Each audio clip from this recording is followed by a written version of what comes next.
दोस्तों आज इस वीडियो में हम बात करेंगे इंडियन ज्योग्राफी की, जिसका टॉपिक है भारत का भौतिक भूगोल और घाटों के बारे में बात करेंगे।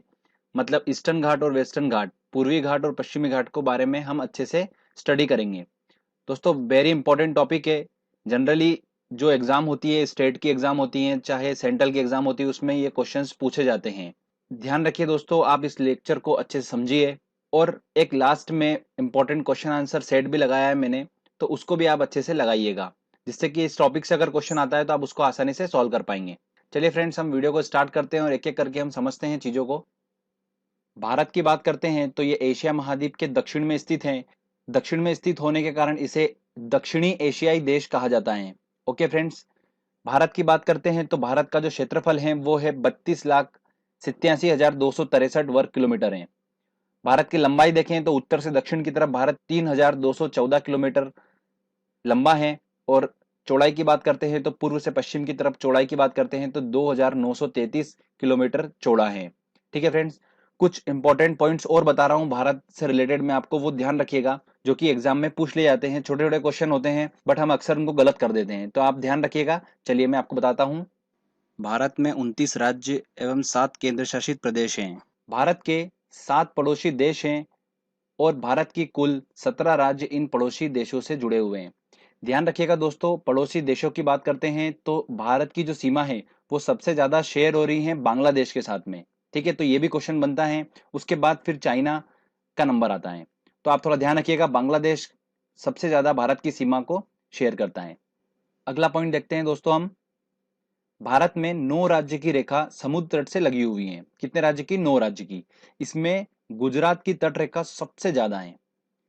दोस्तों ये एसएससी, यूपीपीसीएस इन सब में क्वेश्चंस पूछे गए हैं, तो आप थोड़ा ध्यान रखिए इस टॉपिक को, इस पॉइंट को। उसके बाद हम बात करते हैं दोस्तों एंड पॉइंट की। तो पूर्व में दोस्तों हमारा जो एंड पॉइंट है वो है वालांगू, और पश्चिम में दोस्तों है सरक्रिक। उसके बाद नंबर आता है उत्तर का। उसमें उत्तर में दोस्तों सबसे एंड पॉइंट है भारत का इंदिरा कॉल, और दक्षिण में आता है इंदिरा पॉइंट।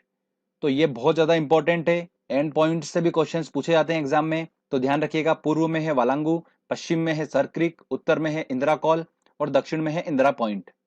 ठीक है फ्रेंड्स, तो आसानी से आप याद रख सकते हैं इनको, कोई डिफिकल्टी नहीं है। 4 नाम हैं जो आप डायग्रामेटिकली इनको याद रख लीजिएगा। चलिए फ्रेंड्स, आगे हम बात करते हैं। भारत की सबसे लंबी नदी जो है वो गंगा नदी है। भारत का सबसे ऊंचा पर्वत जो है वो कौन सा है? पर्वत शिखर केटू गार्डविन ऑस्टिन है। भारत का सबसे ऊंचा जलप्रपात जोग गोरस्पा है, जो कि कर्नाटक में स्थित है। और सबसे ऊंचा बांध जो है वो टिहरी है, जो कि अलकनंदा नदी पर स्थित है। और ये कहां पर है? उत्तराखंड में। जलप्रपात, बांध, इन सब से रिलेटेड मैंने ऑलरेडी वीडियो बना रखे हैं, जिनको आप आसानी से याद रख सकते हैं। आप चैनल में जाइए, सर्च करिए, और डिस्क्रिप्शन में भी देख सकते हैं इस वीडियो के, मैंने लिंक दिया हुआ है, तो आप वहां से भी इनको सारे के सारे बांध और जलप्रपात को आप याद रख सकते हैं। चलिए आगे मैं इंपॉर्टेंट पॉइंट बताता हूं आपको कि भारत में 2 सक्रिय ज्वालामुखी हैं, जिनका नाम है नारकोंडम और बेरन।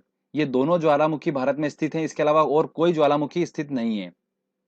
ध्यान रखिएगा, ये भी क्वेश्चन पूछ लेते हैं कि बेरन ज्वालामुखी कहां पर है या नारकोंडम कहां पर है, तो मैं आपको बता देता हूं कि दोनों ज्वालामुखी जो है ये अंडमान निकोबार में स्थित हैं। अब ध्यान रखिए, नारकोंडम का ना, और कैसे याद रखेंगे? निकोबार का ना। ठीक है, वो भी निकोबार भी न से स्टार्ट हो रहा है और नारकोंडम भी न से स्टार्ट हो रहा है। मतलब नारकोंडम जो है वो कहां पर है? निकोबार में है, और बेरन जो है वो बचा हुआ अंडमान में है। इस तरीके से आप उसको याद रख सकते हैं।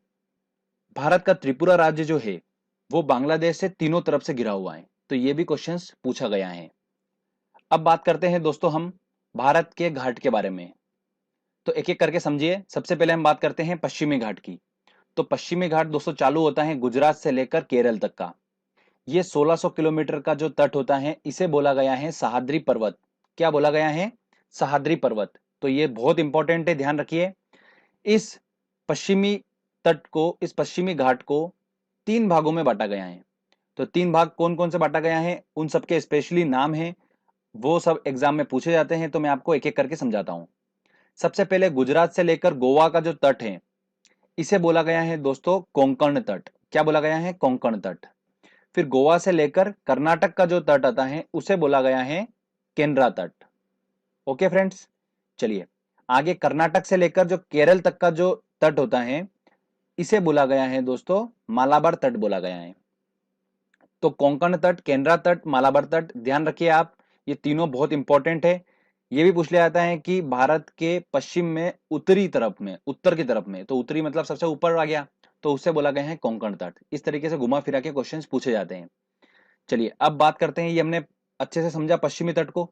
अब हम बात करते हैं पूर्वी तट के बारे में। तो फ्रेंड्स ध्यान रखिए, केरल से लेकर पश्चिम बंगाल के ऊपर तक का जो एरिया आता है उसे बोला गया है दोस्तों भारत का पूर्वी तट बोला गया है। और इसे जाना जाता है दोस्तों महेंद्रगिरी पर्वत के नाम से जाना जाता है। 1015 किलोमीटर का ये एरिया जो है पूरा, ये महेंद्रगिरी पर्वत के नाम से जाना जाता है।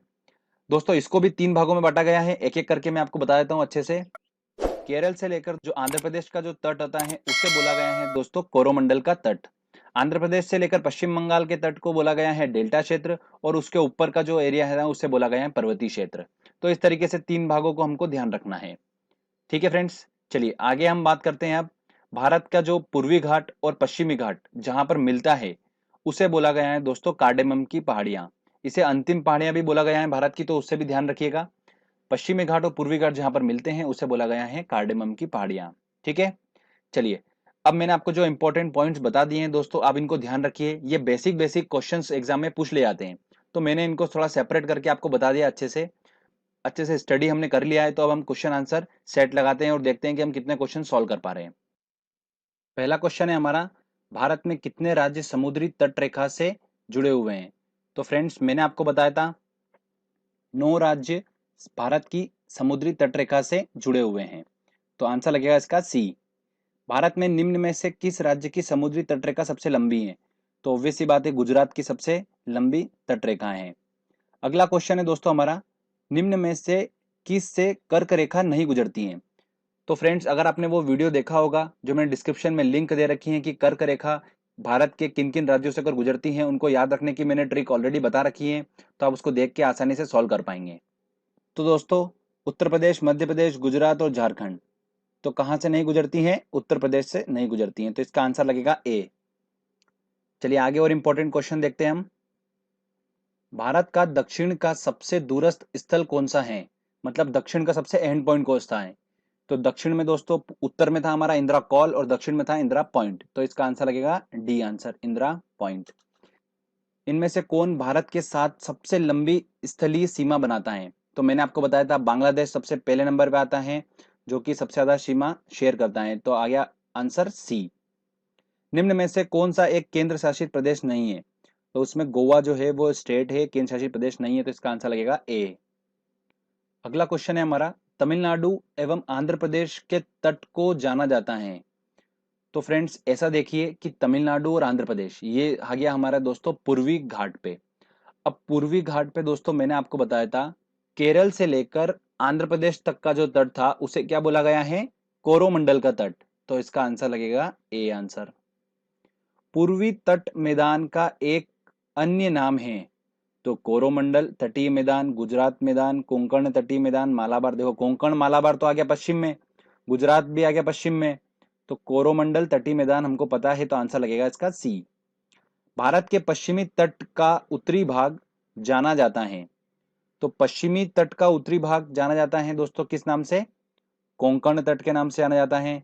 पश्चिम में भी उत्तरी भाग बोला है सबसे ऊपर वाला, तो वो आता है दोस्तों हमारा गुजरात से लेकर गोवा तक का, उसे क्या बोला गया है? कोंकण तट बोला गया है, तो इसका आंसर लगेगा ए। चलिए आगे और इंपॉर्टेंट देखते हैं क्वेश्चन। अब भारत का वो स्थान जहां पर पूर्वी घाट और पश्चिमी घाट मिलते हैं कहलाता है?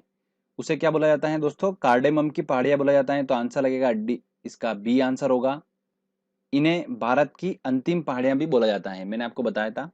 भारत के किस भाग में बैरन ज्वालामुखी स्थित है? देखिए बैरन पूछा है, तो नारकोंडम और बेरन दो ज्वालामुखी भारत में है, तो नारकोंडम निकोबार में है और बेरन अंडमान में, तो आंसर लगेगा इसका ए।